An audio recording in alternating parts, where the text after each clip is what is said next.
Waalaikumsalam. InsyaAllah kita mulakan majlis kita pada malam ini dengan Ummul Kitab, dengan pahala Fatihah kita bacakan nanti kita hadiahkan kepada Rasulullah sallallahu alaihi wasallam, ahli keluarganya, sahabat-sahabatnya, tabi'in, tabi'in, ulama-ulama mutaqaddimin, mutaakhirin, ulama zaman, khususnya kepada seluruh pejuang-pejuang agama Allah Subhanahu wa taala, para syuhada, terutamanya sahabat-sahabat kita yang berada di Palestin, di Mesir, di Syria, di Yaman, di Selatan Tai, di Rohingya, di Marawi, di Malaysia. Seterusnya kita hadiahkan Al-Fatihah kepada para salihin, wali-wali Allah, para muttaqin, para syakirin. Seterusnya kepada kedua ibu bapa kita, guru-guru kita, kaum keluarga kita, kaum muslimin dan muslimat. Al-Fatihah. A'udzu billahi minasyaitonir rajim. Bismillahirrahmanirrahim.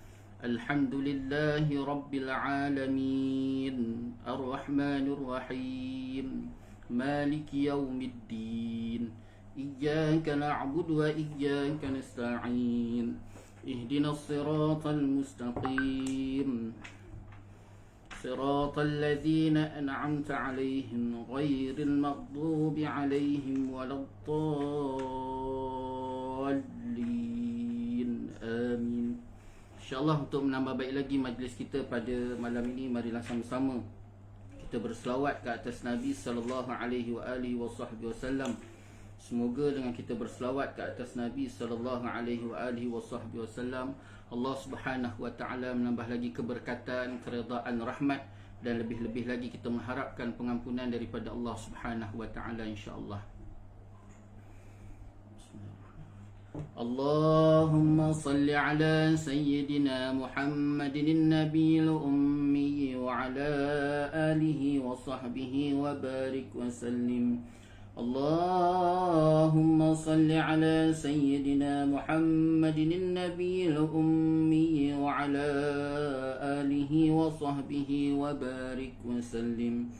اللهم صل على سيدنا محمد النبي الأمي وعلى آله وصحبه وبارك وسلم. اللهم صل على سيدنا محمد النبي الأمي وعلى آله وصحبه وبارك وسلم. اللهم صل على سيدنا محمد النبي الأمي وعلى آله وصحبه وبارك وسلم. اللهم صل على سيدنا محمد النبي الأمي وعلى آله وصحبه وبارك وسلم. اللهم صل على سيدنا محمد النبي الأمي وعلى آله وصحبه وبارك وسلم.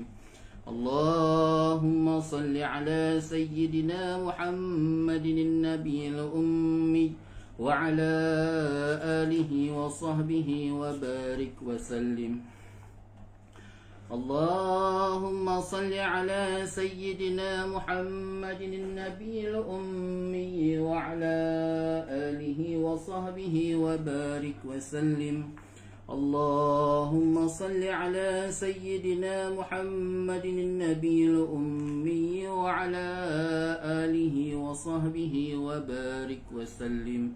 اللهم صل على سيدنا محمد النبي الأمي وعلى آله وصحبه وبارك وسلم.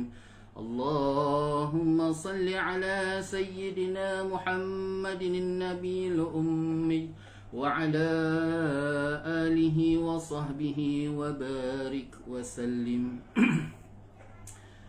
بسم الله الرحمن الرحيم. الحمد لله رب العالمين وبه نستعين على أمور الدنيا والدين، والصلاة والسلام على سيد المرسلين خاتم النبي محمد صلى الله عليه وآله وصحبه وسلم، وعلى آله وأصحابه وتابع التابع لهم بإحسان إلى يوم الدين. Subhanaka la ilma lana illa ma 'allamtana innaka antal alimul hakim. Rabbi shrah li sadri wa yassir li amri wa hlul 'uqdatam min lisani yafqahu qawli. Rabbi zidna 'ilma warzuqna fahma. Allahumma yassir wa la tu'assir.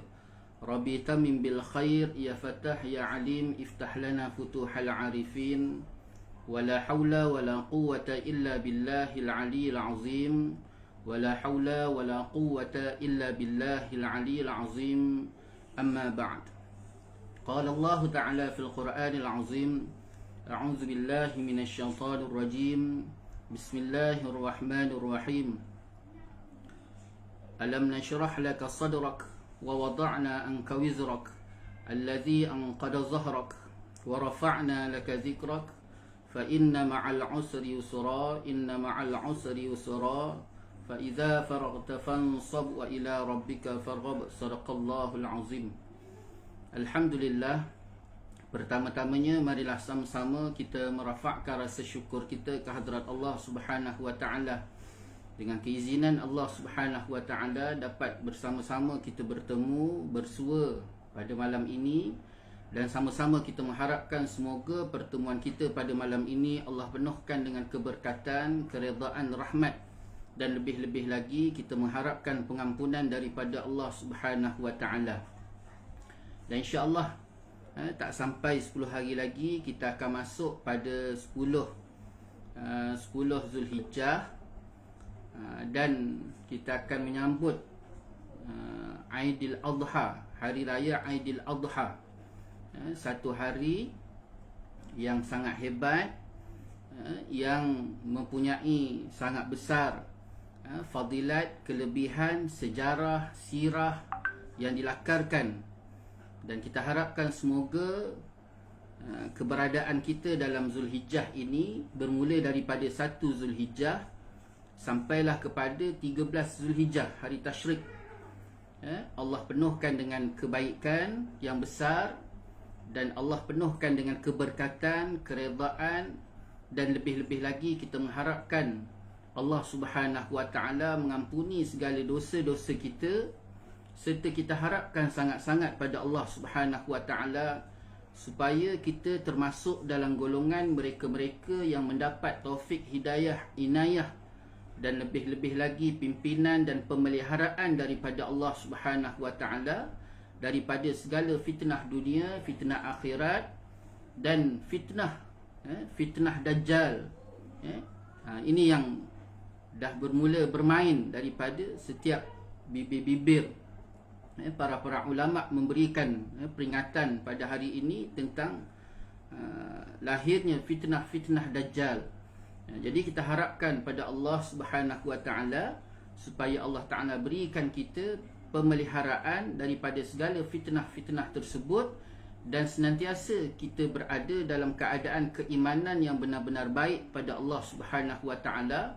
Dan juga lebih-lebih lagi kita mengharapkan Allah Subhanahu wa taala menyudahkan kehidupan kita dalam keadaan keimanan dan keredaan daripada Allah Subhanahu wa taala. Dan insya-Allah pertemuan kita pada malam ni kita akan bicarakan tentang ibrah dan pengajaran di sebalik daripada korban yang akan kita hadapi pada ataupun tak lama lagi insya-Allah. Mulanya pensyariatan ibadah korban ini datangnya satu hadis Nabi sallallahu alaihi wasallam. Nabi sallallahu alaihi wasallam bersabda, Iza dakhalta ashru wa arada ahadukum an yudayh fala yamassa min sya'rihi wa yasrihi.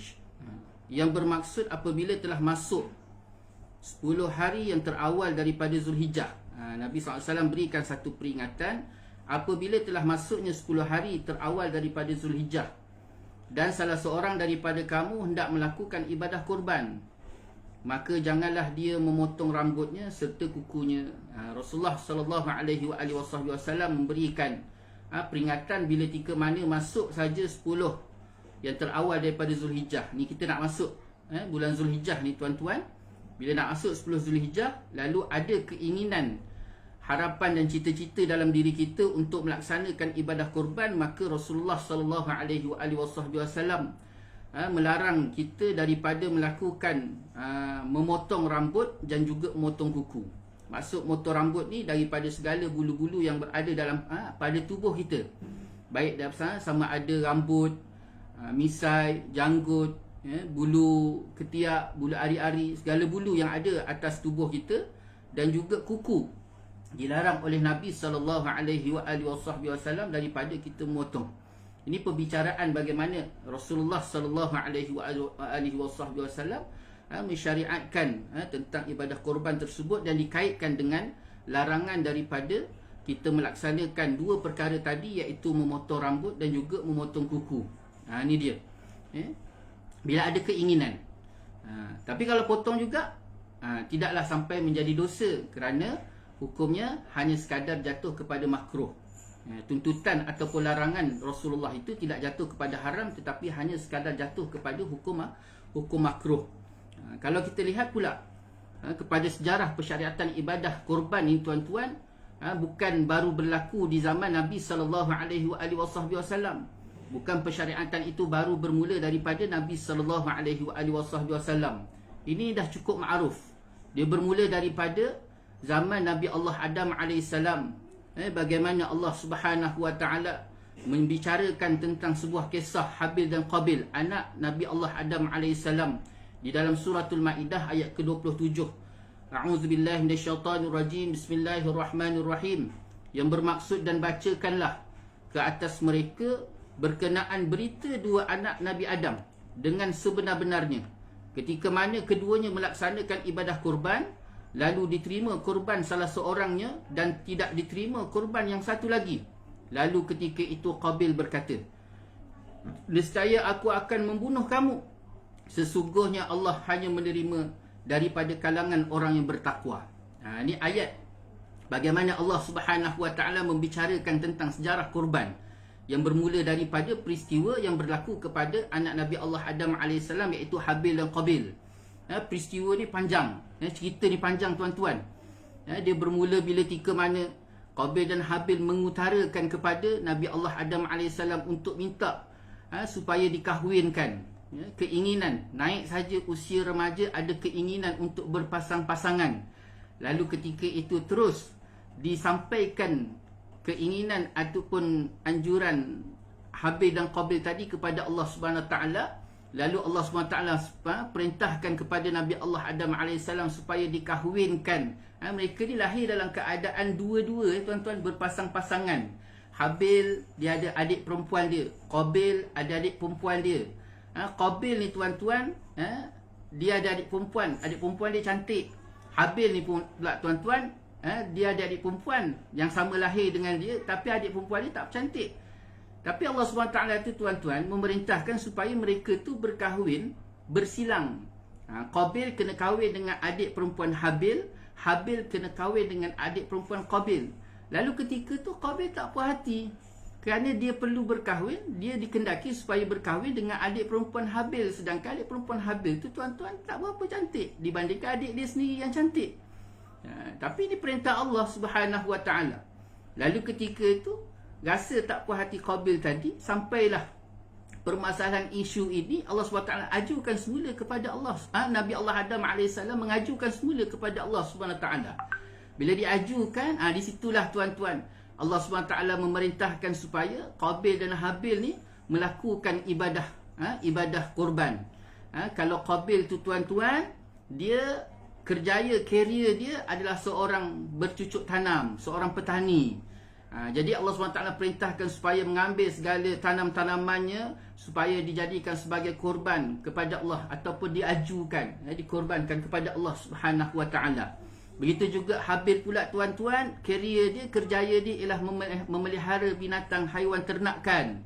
Lalu diambil binatang yang paling terbaik, seekor binatang kibas yang paling cantik, tuan-tuan, diajukan. Berbeza dengan Qabil tadi. Qabil tadi, tuan-tuan, dia ambil tanaman-tanaman yang tak cantik, yang rasa buruk apa semua sekali, lalu diajukan. Ketika tu Allah SWT terima ibadah ataupun korban Habil tadi, kibas yang cantik, yang paling disayang, yang paling disuka, yang paling mantap daripada kalangan-kalangan kibas, Allah Ta'ala terima yang paling terbaik. Berbeza dengan Qabil tadi tuan-tuan, sayur yang buruk diaju kepada Allah SWT, lalu Allah SWT perintahkan supaya dikahwinkan. Itu siapa yang paling terbaik, itulah yang Allah Ta'ala akan kahwinkan kepada anak ataupun adik perempuan yang cantik tadi tuan-tuan. Jadi Qabil ni rasa tak apa hati, tu yang terus dalam ayat Allah SWT tadi Allah Ta'ala sebut apa? Qabil berkata, nescaya aku akan membunuh kamu, iaitu kamu Habil. Bunuh kamu. Jadi dekat situ tuan-tuan ada cerita lagi, sampailah akhirnya Qabil mengambil keputusan terus membunuh Habil tadi. Dan selepas daripada tu ada lagi peristiwa bagaimana bermulanya pembunuhan yang pertama, kemudian diikuti pula dengan peristiwa bagaimana Allah SWT datangkan seekor gagak mengajar. Gagak tadi dibunuh, seekor gagak yang seekor gagak yang lain lagi, lalu dia tanam, dia korek tanah, kemudian dia tanam seekor tadi. Ternampaklah, Allah nampakkan sebenarnya Allah Ta'ala nak mengajar Qabil tadi. Di situlah dia belajar bagaimana nak menanam ataupun nak menguruskan jenazah Habil tadi. Selepas daripada itu habis cerita tuan-tuan, ke mana Qabil bagaimana banyaklah riwayat selepas tu yang tidak boleh dinukilkan dengan sahihnya tuan-tuan. Tak tahu apa yang berlaku selepas daripada itu, sebab Al-Quran tidak diceritakan, Rasulullah SAW pun sendiri tidak menceritakan, kecuali cerita-cerita mungkin mulut ke mulut dan sebagainya, wallahu ta'ala a'lam. Itulah sejarah awal tuan-tuan, bagaimana peristiwa yang berlaku melalui daripada ibadah kurban. Kemudian peristiwa yang kedua yang cukup tersuhur, bagaimana Allah SWT mensyariatkan Nabi Allah Ibrahim AS tuan-tuan. Di dalam surah As-Saffat ayat ke 102. Surah As-Saffat ayat 102, Allah SWT bicara dalam kisah tersebut. A'udzubillahi minasyaitanir rajim. Bismillahirrahmanirrahim. Falamma balagha ma'ahu as-sa'ya qala ya bunayya inni ara fil manam anni azbahuka fanzur madza tara.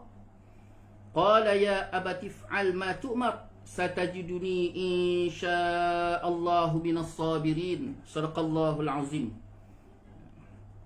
Maka tatkala anaknya itu sampai ke peringkat umur yang membolehkan dia berusaha bersama-sama dengannya, iaitu Ibrahim. Lalu Ibrahim berkata, wahai anakku, sesungguhnya aku bermimpi bahawa aku menyembelihmu. Maka fikirkanlah bagaimana pendapatmu. Lalu dianya Ismail menjawab, wahai ayahku. Qala ya abatif al ma tu'mar. Wahai ayahku, lakukanlah apa yang telah diperintahkan oleh Allah Subhanahu wa taala kepadamu.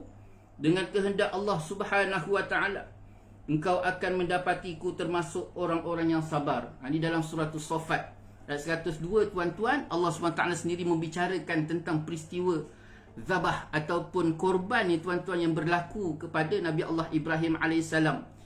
Yang mana tuan-tuan kalau kita lihat dan kita teliti balik peristiwa ni tuan-tuan, sangat-sangat menyayat hati. Nabi Allah Ibrahim AS ni sangat hebat kisah dia tuan-tuan. Dan banyak peristiwa-peristiwa kisah yang didatangkan oleh Allah Subhanahu wa taala di dalam Al-Quran yang bersangkutan dengan Nabi Allah Ibrahim AS. Tuan-tuan baca kisah Nabi Allah Ibrahim, sangat-sangat hebat. Bermula bagaimana dia membesar, lahir-lahir, mempunyai seorang ayah yang membuat berhala. Kemudian bagaimana dia berhadapan dengan Raja Namrud, sampailah dia dibakar. Kemudian dia keluar daripada Iraq tuan-tuan, dia berjalan ke Mesir. Kemudian peristiwa di Mesir. Kemudian tuan-tuan bagaimana dia masuk ke Palestin, duduk di Palestin tuan-tuan, peristiwa di Palestin. Sampailah peristiwa bila ke mana dia berkahwin dengan Siti Hajar. Siti Hajar Sarah. Itu tuan-tuan. Ni hebatnya tuan-tuan. Dahlah tak dapat anak. Lalu bila dapat saja anak Nabi Allah Ismail AS ni tuan-tuan, Allah SWT perintahkan supaya dibawa isterinya tadi, Hajar tadi tuan-tuan, bersama Nabi Allah Ismail tadi, dibawa di tengah-tengah padang pasir. Ini perjuangan hebat tuan-tuan.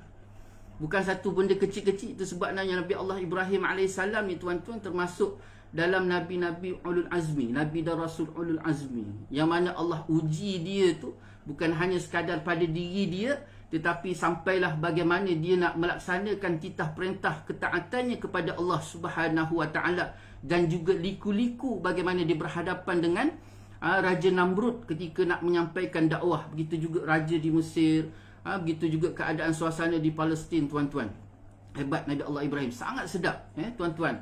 Bahkan kalau kita lihat juga, begitu juga doa. Banyak doa-doa yang cukup memberi pengajaran yang besar pada diri kita melalui doa-doa yang diajukan oleh Nabi Allah Ibrahim AS. Rabbana hablana, Rabbana Rabbi habli minas salihin.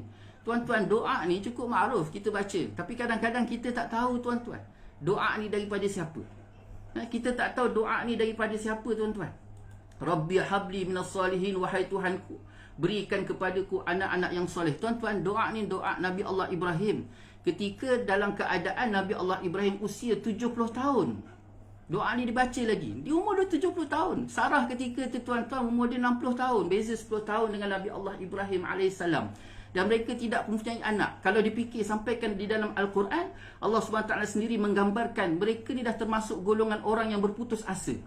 Bukannya Nabi Allah Ibrahim itu putus asa, bukannya Sarah itu putus asa, tetapi usia itu, lingkungan usia itu, kalau orang usia umur 80 tahun ni, tuan-tuan, dia dah tak fikir dah nak dapat anak. Tapi disebabkan keimanan dan keyakinannya pada Allah SWT, dan juga dia yakin dengan Allah, yang bahawa Allah SWT itu pasti akan memberi, dia tetap tak putus-putus berdoa. Ini sifat, salah satu sifat yang perlu kita lihat, yang sangat hebat ada pada Nabi Allah Ibrahim. Cuba bayangkan, tuan-tuan, seusia 80 tahun, bila dapat saja seorang isteri lagi, dapat pula anak, tuan-tuan. Usia 80 tahun, anak yang dinanti-nantikan. Bila dapat saja Nabi Allah Ismail, tuan-tuan, seusia itu, tiba-tiba Allah SWT perintahkan supaya dibawa Nabi Allah Ismail dan maknya tadi, tuan-tuan, pergi duduk dekat tengah-tengah padang pasir yang tak ada orang, tuan-tuan. Tak ada orang, tak ada penghidupan, tak ada air, tak ada apa-apa, tuan-tuan. Tak ada apa-apa. Ini hebatnya, tuan-tuan. Tapi sehebat-hebat Nabi Allah Ibrahim AS, hebat tidak kurang juga hebat Siti Hajar, tuan-tuan. Hajar dibawa naik atas unta, dibawa sampai di tengah padang pasir, tuan-tuan. Kemudian diturunkan Hajar dengan Nabi Allah Ismail. Dengan Nabi Allah Ismail turunkan. Lalu Nabi Allah Ibrahim terus berjalan tarik unta tadi. Siti Hajar bertanya, wahai suamiku, ke mana kau nak pergi? Kenapa kau tinggalkan aku kat sini? Senyap Nabi Allah Ibrahim, senyap. Tak cakap apa-apa. Dia tanya kali kedua, tuan-tuan, wahai suamiku, dia kata, kenapa kau tinggalkan aku kat sini? Sampailah soalan pertanyaan kali ketiga.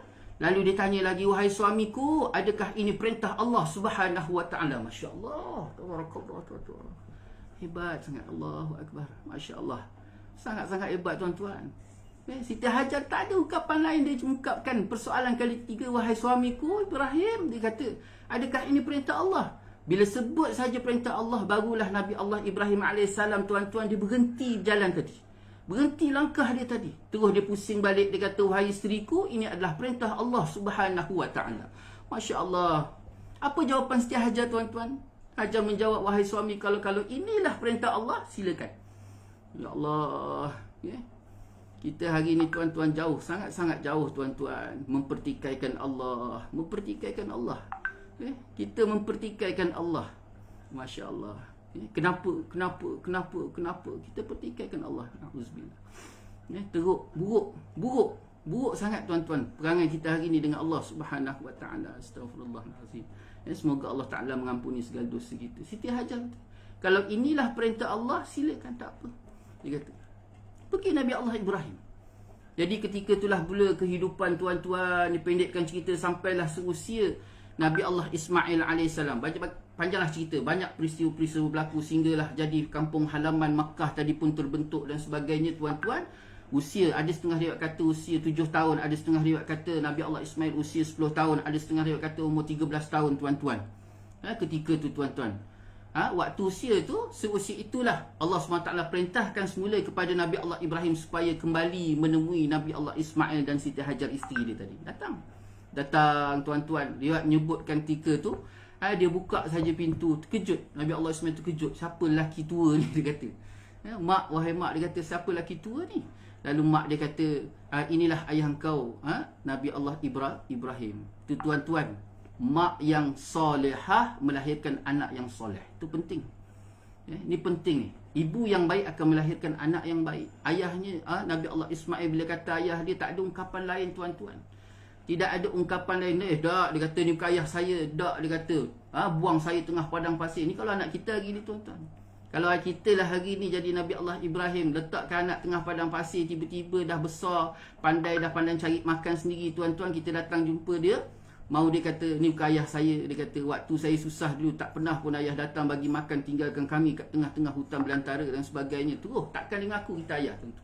Tapi Nabi Allah Ismail AS punya sifat yang sangat tinggi, adab yang sangat tinggi. Oh, ayah dia kata, Alhamdulillah. Dia terus peluk ayah dia, salam ayah dia tuan-tuan.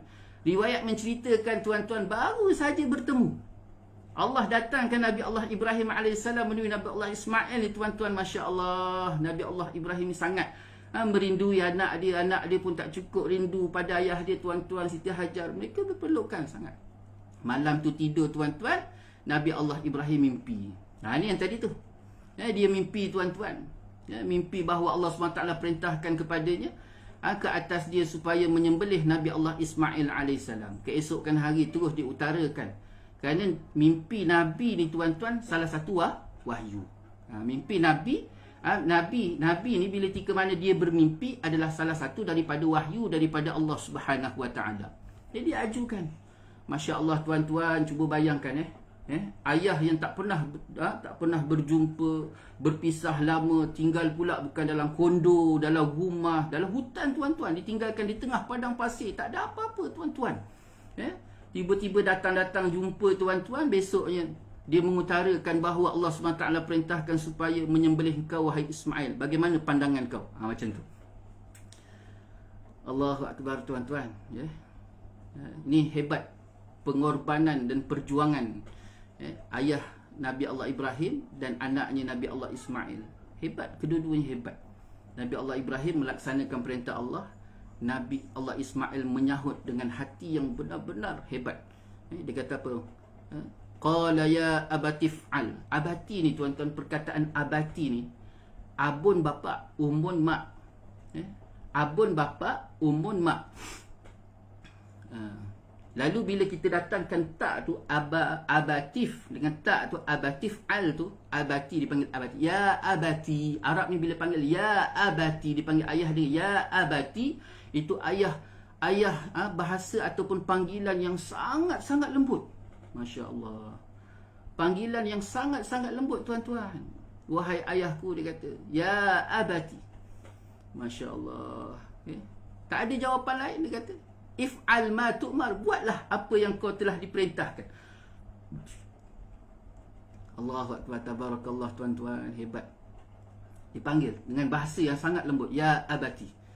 If'al ma tu'mar, buatlah mengikut apa yang telah diperintahkan. Satajiduni, nanti kau akan dapati sesungguhnya aku dalam kehendak Allah Subhanahu taala daripada kalangan orang-orang yang sabar.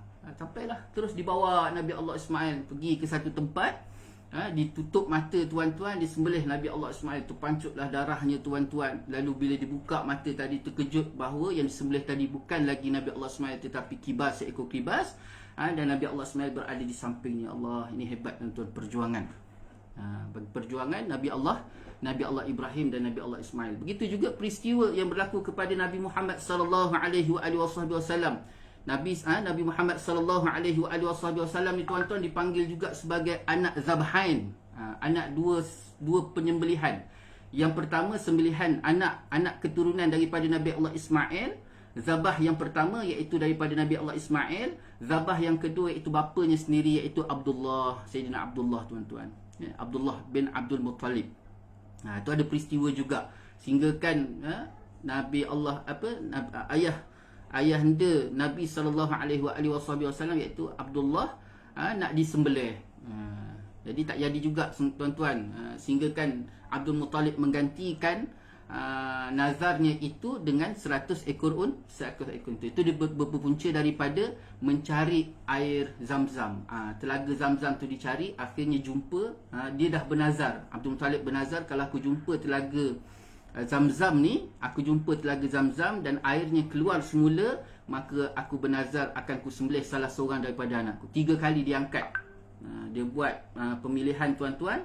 Kali pertama nak angkat batang tu tuan-tuan, nama Sayyidina Abdullah.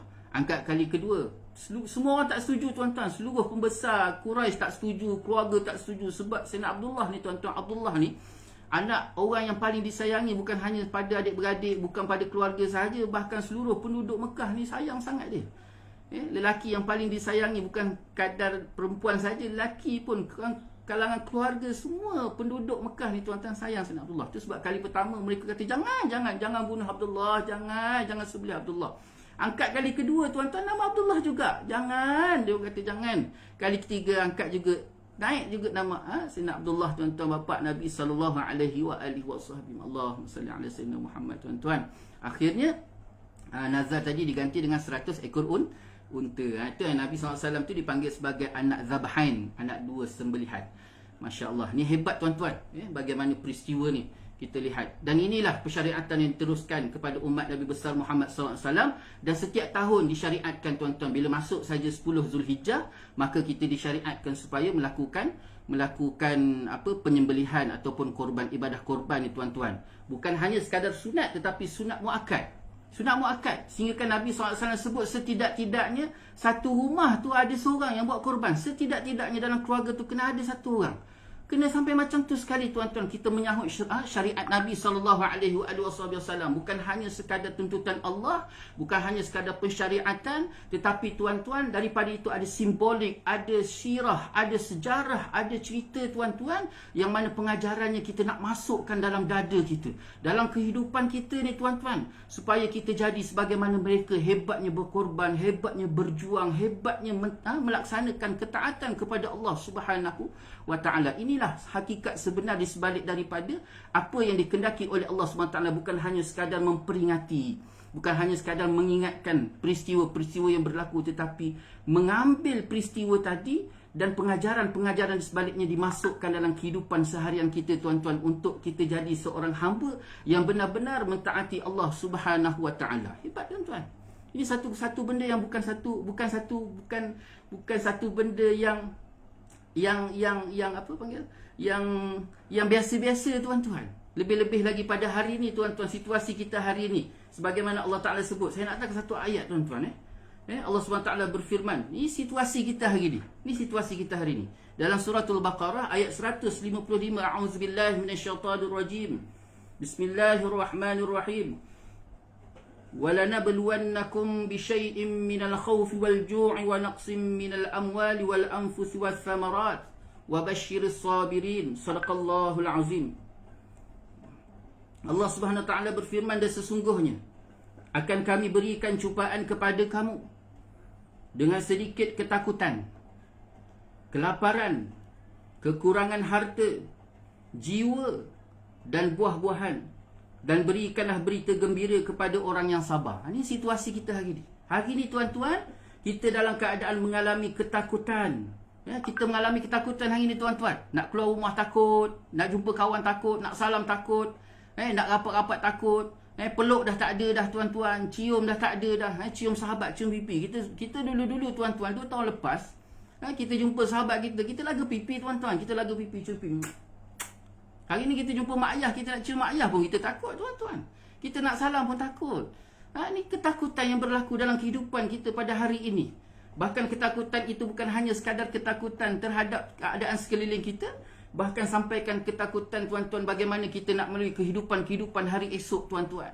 Bukan hanya sekadar tadi berkawan, bersahabat, berkeluarga tuan-tuan, tapi besok bagaimana makan kita, minum kita. Allah uji dengan kelaparan. Allah Ta'ala sebut kat sini, kelaparan, kekurangan harta. Hari ni banyak orang kena buang kerja tuan-tuan, yang berniaga susah nak berniaga, yang bekerja tak ada kerja, kena buang kerja tuan-tuan. Allahu Akbar, tabarakallah.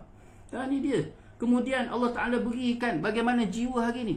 Setiap hari ada saja orang mati tuan-tuan, disebabkan musibah hari ni. Ramai orang mati, kita tengok. Itu yang menyebabkan kita semakin takut tuan-tuan. Dan juga akhirnya Allah Ta'ala tutup ayat ni, dan berikanlah berita gembira kepada orang yang sabar. Ni sabar. Tidak ada jalan lain tuan-tuan dalam melalui musibah, situasi, keadaan hari ini, kecuali dalam keadaan kita sabar. Macam mana kita nak sabar ni tuan-tuan? Ini yang kita nak bincangkan. Ni yang nak diperbincangkan tuan-tuan, bagaimana nak menanamkan ataupun melahirkan, menimbulkan, menumbuhkan rasa sabar, berlapang dada sebagaimana berlapang dada Nabi Allah Ismail AS, bagaimana berlapangnya dada tuan-tuan Nabi Allah Ibrahim AS, bagaimana berlapang dadanya tuan-tuan, rasa sabarnya tuan-tuan Habil tuan-tuan. Mereka berlapang dada melaksanakan segala titah perintah Allah Subhanahu Wa Taala tadi tuan-tuan.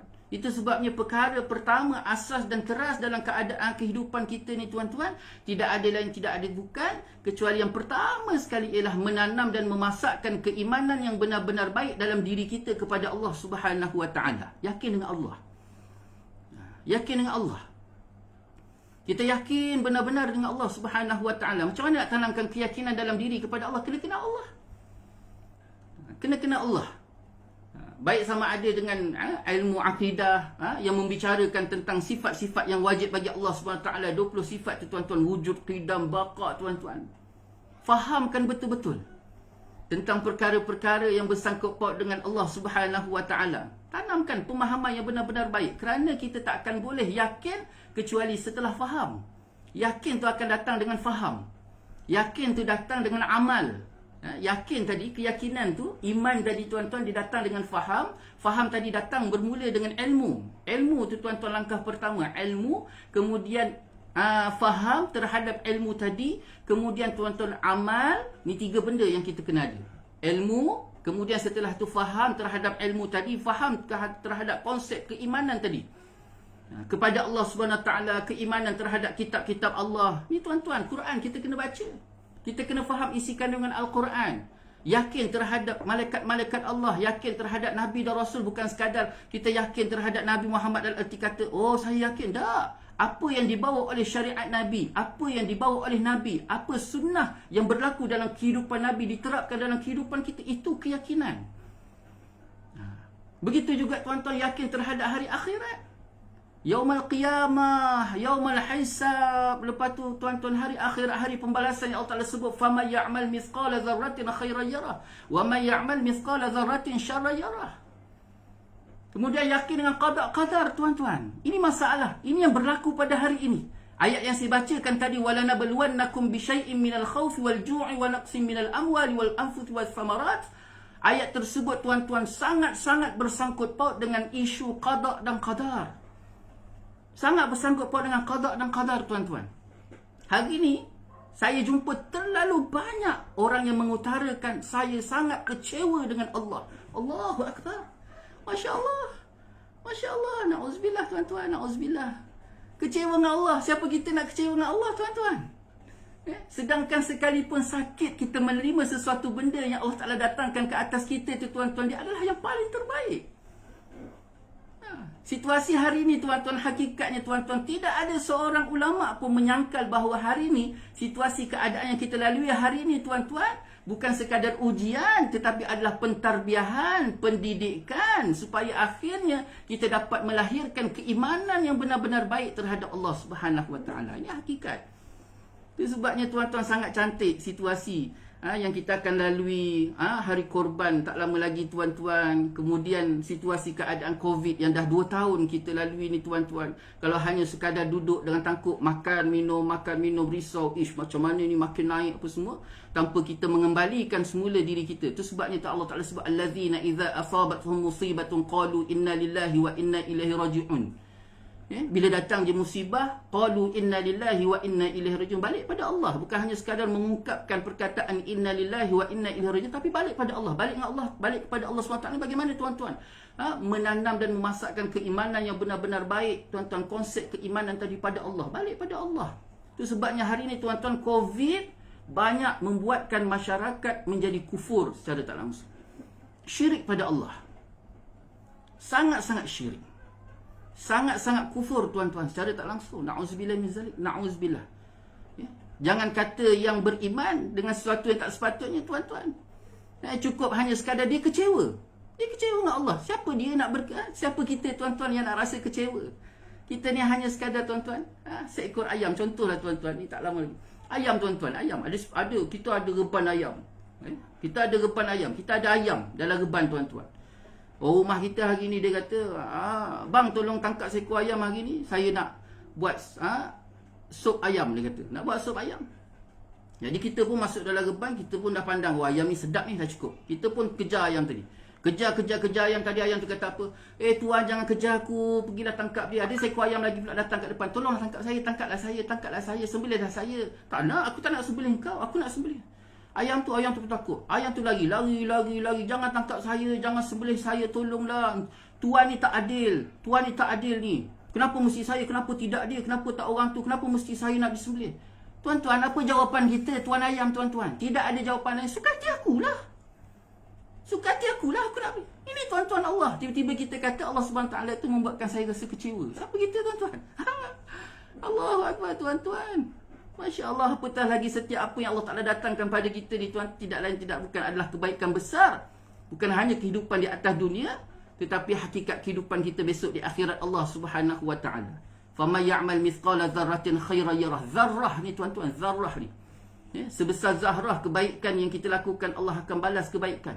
Sebesar zarrah kejahatan yang kita lakukan, Allah Ta'ala akan balas, tuan-tuan. Tak rugi kita sabar. Itu sebabnya setiap ayat tadi, bahkan bermula daripada ayat yang mana Nabi Allah Ismail tadi menjawab, qala ya abati fa'al ma tu'mar satajiduni insyaallah minas sabirin, membicarakan tentang sabar. Sabar, tuan-tuan. Begitu juga wala nabluwannakum bi syai'in minal khawf wal ju'i wa naqsin minal amwali wa anfusi was thamarat wa basyiris sabirin. Allah Taala datangkan juga setiap sabar. Sabar dan kembali kepada Allah Subhanahu wa taala dengan sebaik-baik sebagaimana yang dikehendaki oleh Allah Subhanahu wa taala, tuan-tuan. Zaman ni tidak ada lain kecuali jaga iman, pelihara iman, dan jangan sesekali ada rasa sangka buruk kepada Allah Subhanahu wa taala. Jangan ada sangka buruk pada Allah. Jangan ada sangka buruk. Jadi tuan-tuan, dengan kesempatan kita yang kita nak melalui situasi, keadaan ataupun peristiwa korban yang tak lama lagi, tuan-tuan, kita bukan hanya sekadar mengambil ibrah pengajaran ataupun melaksanakan ibadah korban tersebut, tapi mengambil ibrah pengajaran dan cuba kita semaikan dalam diri kita, mempertingkatkan keimanan dan keyakinan kita pada Allah dan sabar terhadap apa yang berlaku pada keadaan sekeliling kita hari ini, dan kembalikan kepada Allah dengan berlapang dada, dengan rasa redha, dan benar-benar tuan-tuan mengharapkan Allah SWT memberikan kebaikan kepada kita di dunia dan lebih-lebih lagi kebaikan di akhirat, insya-Allah, tuan-tuan. Jadi itulah sikit sebanyak yang dapat kita kongsi bersama pada malam ni, tuan-tuan. Banyak-banyak berdoa. Akhirnya, tuan-tuan, kita tidak ada lain kecuali senjata kita. Nabi sebut ad-doa silahul mukmin. Doa itu adalah senjata orang beriman. Doa dengan Allah. Minta, tuan-tuan. Orang yang tidak berdoa ni tu orang sombong. Orang yang tidak berdoa ni, tuan-tuan, ulama sebut adalah orang sombong. Minta dengan doa. Bukannya waktu ada hajat je berdoa terus. Doa.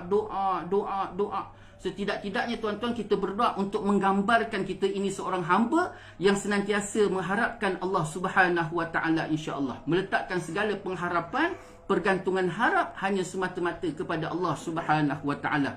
Jadi itulah, tuan-tuan, sikit sebanyak yang dapat kita kongsi bersama pada malam ini. Yang baik itu daripada Allah Subhanahu Wa Taala, yang tidak baik itu menunjuk kelemahan saya sendiri. Saya mohon maaf di atas segala salah silap, salah kata, salah bicara. Mohon maaf di atas segala-galanya, insya-Allah. Kita tangguh majlis dengan tasbih kafarah dan suratul subhanakallahumma bihamdika asyhadu an la ilaha illa anta astaghfiruka wa atubu ilaik. Bismillahirrahmanirrahim. Wal 'asri innal insana lafi khusr illa alladhina amanu wa 'amilus solihati wa tawassaw bil haqq wa tawassaw bis sabr. Wabillahi taufiq wal hidayah. Wassalamu alaikum warahmatullahi taala wabarakatuh.